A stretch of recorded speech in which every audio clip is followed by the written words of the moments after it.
Good. How are you? Good to see you. So, I've watched the first episode so far and love it. I mean, I knew I would. I grew up with Stargate and SG-1 and everything, and as soon as I saw your names attached, I was like, okay, yeah, I'm in. So, where did the inspiration for this series come from? I was actually having a lunch with a dear friend of mine named Michael Wright, who used to be the head of TNT when we did the original Leverage and Librarians TV series. I think he's now running MGM Plus, and he's a quite brilliant dude. And we were just talking about TV shows that we wanted to see that just weren't on the air right now. And he said, I miss the spaceship show with a diverse group of people who are in a contained space and they're on an adventure.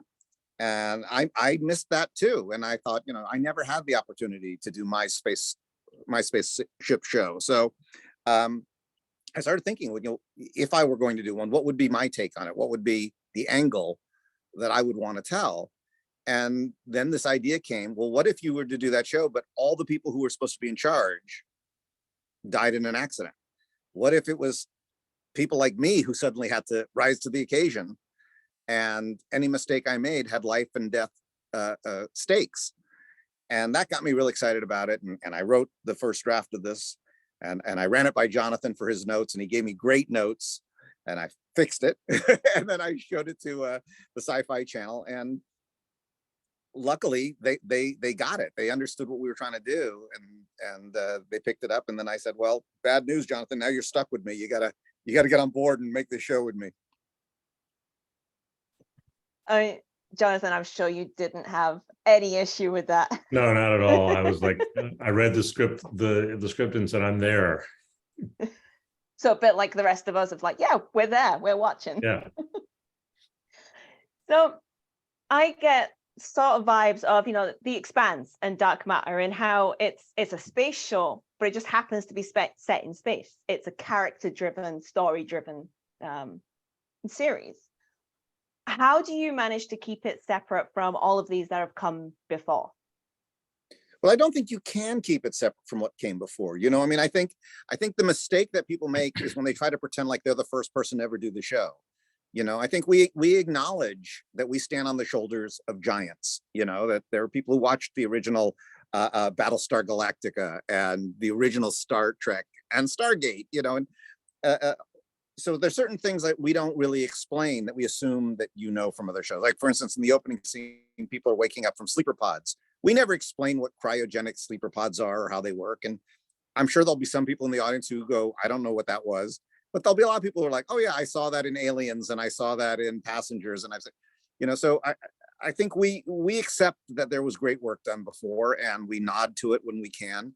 And we try to stay original in the story that we're telling and the characters that we're presenting and the way in which we're doing the show. I think tonally we're quite different than those shows you mentioned. We're not quite as dark, and we don't take ourselves quite as seriously. We want to be more of a entertaining, optimistic show than some of those were. I think that differentiates us a little bit. It does. I was actually wondering about, because you said you're an optimistic show. There's that a sense of hope, through these characters who are all trying to just step into leadership. Is that the sort of message that you wanted to bring across? Is there any other messages that you were hoping that fans will catch on to? Well, I think every episode has different messages, but the overarching thing is about the triumph of the human spirit. I was talking earlier today about when there was that bombing at the Boston Marathon.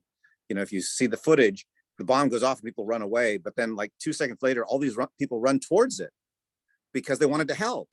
And that, to me, the human spirit. Yes, we're frightened of disaster, but we also want to help. And I think that in times of crisis, people reveal who they really are. And that's kind of the heart and soul of the show, is that they're all in this. They're on the same ship. And if it goes down, they all go down. But they have very different philosophies on the way to survive.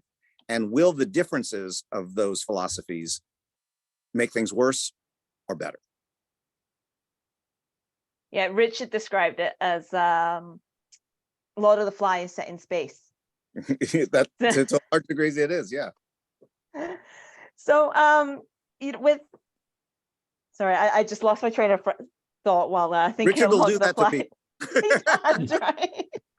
He made me lose my train of thought earlier. You only gave the actors only got like 2 scripts at a time. Was that a creative choice to help with the storyline? Because I mean, they had no idea where you were going with it.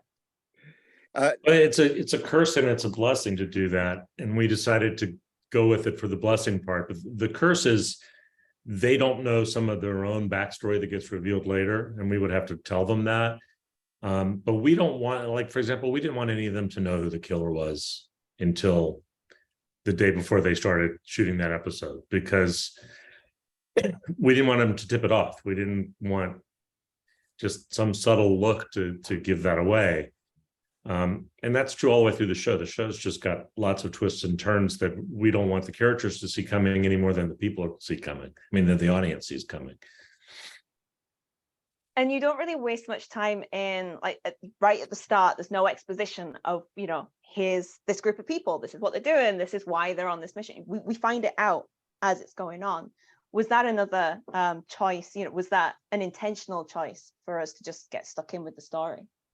Yeah, I remember when I was young seeing the movie The Black Stallion, and there's a little boy in his cabin, and he looks at his metal horse, and it starts to glow, and we think, oh, it's something magical, and then you realize, no, it's reflecting the fire going on outside the window. The entire ship is going down, and they never explained why the ship went down or what. It was all seen kind of through their point of view. So we really wanted to make you, the audience, one of the people in that room, just waking up, this thing is happening, and the characters on the show don't know any more than you know. And now we can slowly tell the story and exposit who these people are and how are they going to react to this situation. All right, so I need to wrap. So I just want to finish with, how would you describe the show in just 3 words or 3 phrases? Jonathan, you take that one, Dean. You take that one, Dean. I'm terrible at that. I think this is a show about people becoming the best versions of themselves to try and save humanity. Thank you so much for your time. I cannot wait for people to see this, and I hope it's one of those sci-fi shows that really catches the attention of everyone. Thank you so much. Thank you. Thank you. Thank you. Bye.